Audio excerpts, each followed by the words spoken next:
loves your father, and we love ourselves, and that I teach you. How now? What news? Letters, my lord, from Hamlet. This to your majesty, this to the queen. Hamlet? Who brought them? Sailors, my lord, I saw them not. They were given me by Marcellus. He received them of him that brought them. Laertes, you shall hear them. Leave us.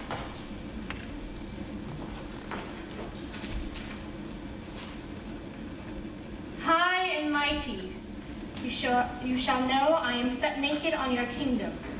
Tomorrow I shall beg leave to see your kingly eyes, when I shall first asking for your pardon there to recant the occasion of my sudden and strange return. What should this mean?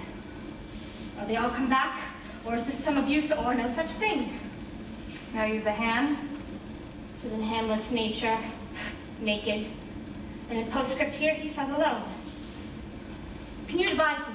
I'm lost in it, my lord. But let him come. It warms the very sickness in my heart that I should live to tell him to his teeth. Thus didst thou. If it be so, or how should it be otherwise, will you be ruled by me? If so, you'll not overrule me to a peace. Sign on peace. If he be so returned in checking at his voyage that he means no more to undertake it, then I will work him to an exploit. Now write my device, under the which he shall not choose but fall. And for his death no wind of blame shall breathe, but even his mother shall uncharge the practice as an accident.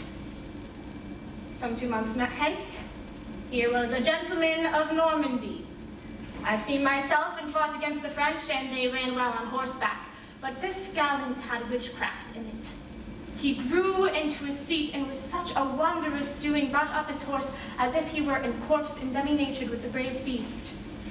So far hath he topped my thought, that I and forgery of shape and tricks come short of what he did. A Norman, was it? I, a Norman. Upon my life, the man. The very same. I know him well. He's a brooch indeed and gem of all our nation. He hath made confession of you, and gave you such a masterly report for your art and exercise in your defense, and for your rapier most especially, that he did cry out, 'twould be a sight indeed if one could match you, sir. This report of his did Hamlet so envenom that he did wish and beg for your sudden come o'er and play with him. Now, out of this. What out of this, my lord? Laertes, was your father dear to you, or are you a painting of sorrow, a face without a heart? Why ask you this? Not that I think you did not love your father, but that I know love is begun by time, and through passages of proof, time qualifies the very spark and fire of it. Hamlet comes back. What would you do to undertake to prove yourself your father's son indeed more than in words? To cut his throat in the church! No such place should murder sanctuarize. Revenge should have no bounds. But, Laertes, would you do this? Hamlet returned should know you are come home. Keep close within your chamber. We'll put double varnish on the fame the Frenchman gave you, and put a wager o'er your heads. He, being remiss, shall not peruse the foils. So with ease, or with a little shuffling, you may choose a sword unbaited, and in a pace of practice requite him for your father. I will do it, and for purpose I'll anoint my sword. I bought an unction of a mountebank. I'll touch my point with this contagion, that if I gall him slightly, it may be death. Let's think more of it. I have it. In your motion, you will become hot and dry, for your bouts will become more violent towards that end. Hamlet will ask for a drink, and I shall have prepared him a chalice for the nonce, whereon but sipping, if he escape, your venom stuck. Our purpose may hold there. How now, sweet queen? One woe doth tread upon another's heels, so fast they follow. Your sisters drown, Laertes. Drown where?